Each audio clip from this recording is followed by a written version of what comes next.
xam nga nit mën nga ko tuumal ci lépp mais sàkku mooy xeex bu gën a ñaaw ci doomu aadama parce que la morale accepté wu ko diine accepté wu ko yoon accepté wu kilifa bu toll ni Ousmane Sonko dañ ko war a respecté ñii respecté wuñu Ousmane Sonko bi mu nekk assemblée ba léegi kenn joxu ko cëram parce que lu tax daf leen di déranger parce que rôle député mooy contrôler l'action gouvernementale di xool lu gouvernement bi di def di voter ay loi ci réew mi loolu bokk na ci cër di représenter benn population à l'Assemblée nationale donc ñetti dimension yi il faut que nit ñi xam lan mooy député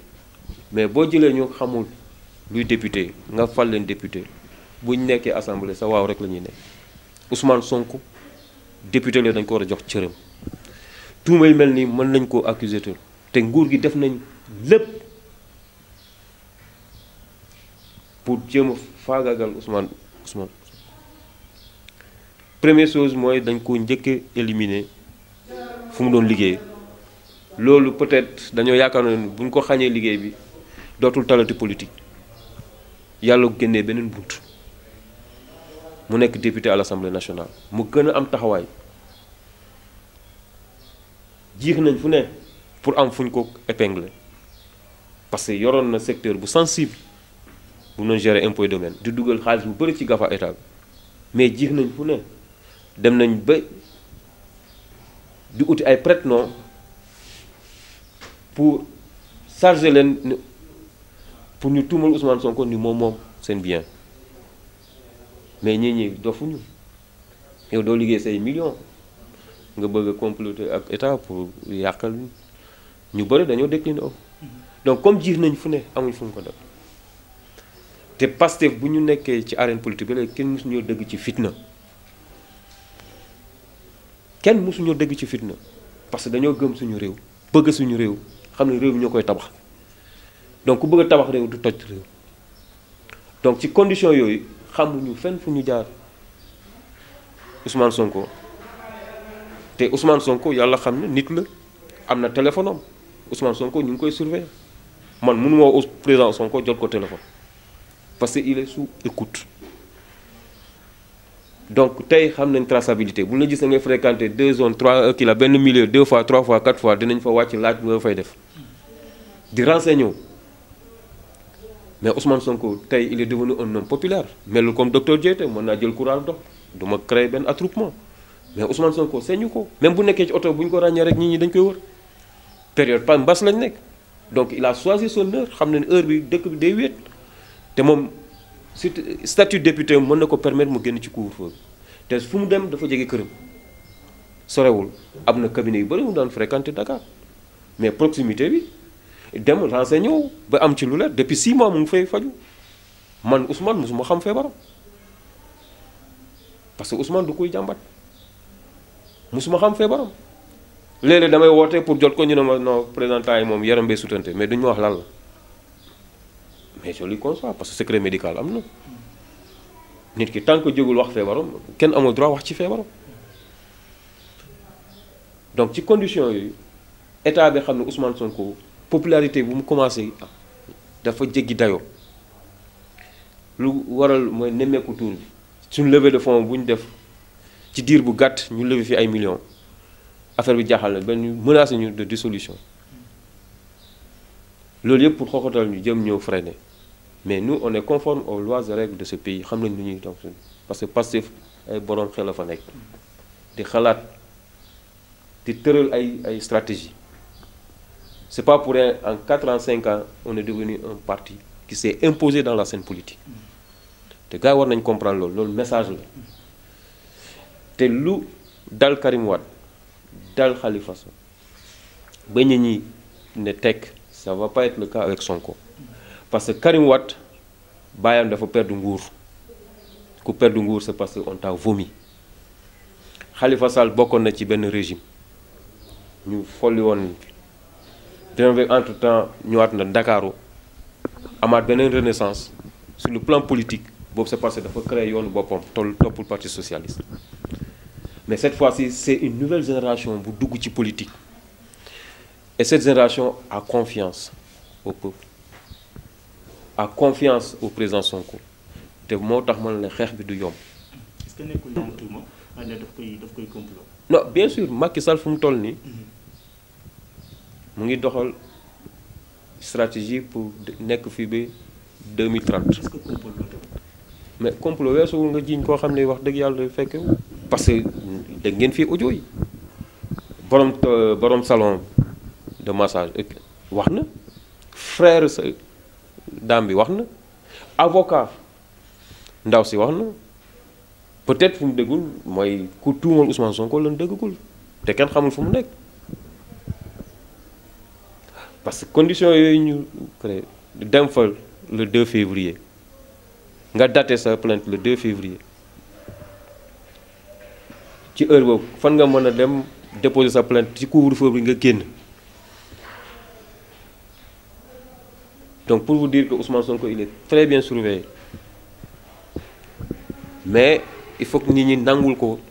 lenn mooy nit la boo xam ne dafa soxla faju te dayoo meew ko mu dem hôpital bëccëg buy kale rendez-vous ak médecin privé la doon mu xool benn heure boo xam ne wax te kenn du fa nekk mu ñëw consulter mais Ousmane dayoom permettre ko mu génn ne damay dem hôpital faju fu mu dem attroupement la fay créer donc lii cabale politique la bu ñu monté de toutes pièces et l'histoire va nous donner raison parce que affaire yi on a du sérieux comme ni ñu amoon du sérieux sur l'affaire de 94 milliards ba gars yi yëkkati affaire bi ci kaw tegaal ko ndànk ci suuf un crime n'est jamais parfait nañ xam loolu dina am toujours prox ndol boo xam ne dinañ ko exploiter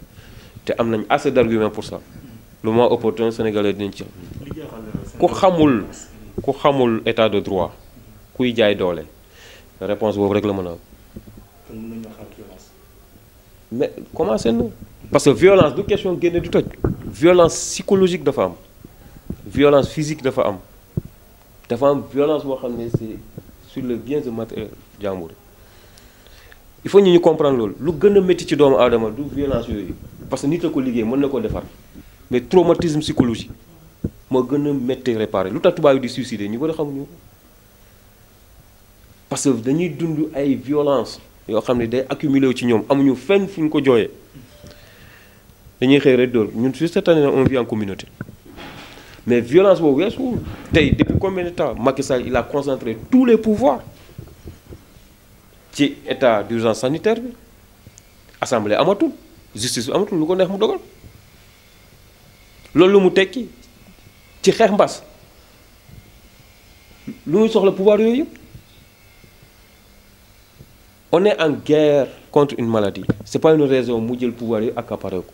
Macky Sall dafa woon son vrai visage mooy que c'est quelqu'un qui veut pas d'opposition dans ce pays qui veut dérouler tranquillement nekk fii di noot nit ñi di leen jaarloo fu mu bëgg jaarloo nit ñi le Sénégal est un pays de liberté lu ñu mayul maam Abdoulaye Wade duñ ko koy may bu ñu lever immunité parlementaire bu ñu ko joxee convocation bu doon 9h la 9h moins 5 dina ko fekk ci section de recherche ñu dem ñu entendre ko war na ko jeexal na wax ji maintenant la suite on verra la tournure des événements mais Sonko déglu ma la parce que da nga mës a dégg passé ci violence. non parce que discours yooyu violence la. non c'est pas de la violence c'est de la fermeté.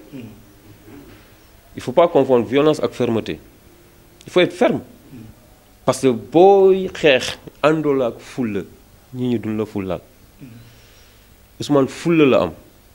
te lu muy teg da koy teg ci lu wóor du waxantu tuumal dafa yomb mais Ousmane Sonko bu mu commencé di jiix seen gestion boobu ba léegi y a 7 plaintes yu ñu annoncé wu mais benn teguwul ci table c'est la première fois ñu indi fa plainte te affaire de mœurs la ñu ngi leen di xaar ci gestion état bi ay milliards lañ luubal Ousmane épinglé lu foofu gis nañ ko ci terre bi l'affaire de 94 milliards le titre Bertin loolu yëpp Ousmane bind na ci pétrole ak gaz loolu yëpp mu doon ay scandale yoo xam ne c'est des milliers de milliards yoo xam ne sénégalais yi wax dëgg xamuñu fu mu jaar moo leen il faut ñu leeral loolu mu dut fa baaraam ñu xam ni kii comprendre na nu système bi di doxee parce qu'il a été dans l'administration xam na nu administration di fonctionner il a assez d'arguments moo tax léegi ñu jël le côté le plus léger mooy question de mœurs xam nga mœurs tey viol lu ñu bëgg mooy jigéen ñi révolté contre Sonko te c'est le contraire qui va se produire parce que jigéen ñi dofuñu xam nañ lu xew viol c'est très très dangereux nit ku koy def sax il faut ñu xool la psychologiquement est-ce que ça va Ousmane Sonko nañ ko bàyyi Macky Sall na xam ne la traque des biens mal acquis buñ ko sasoon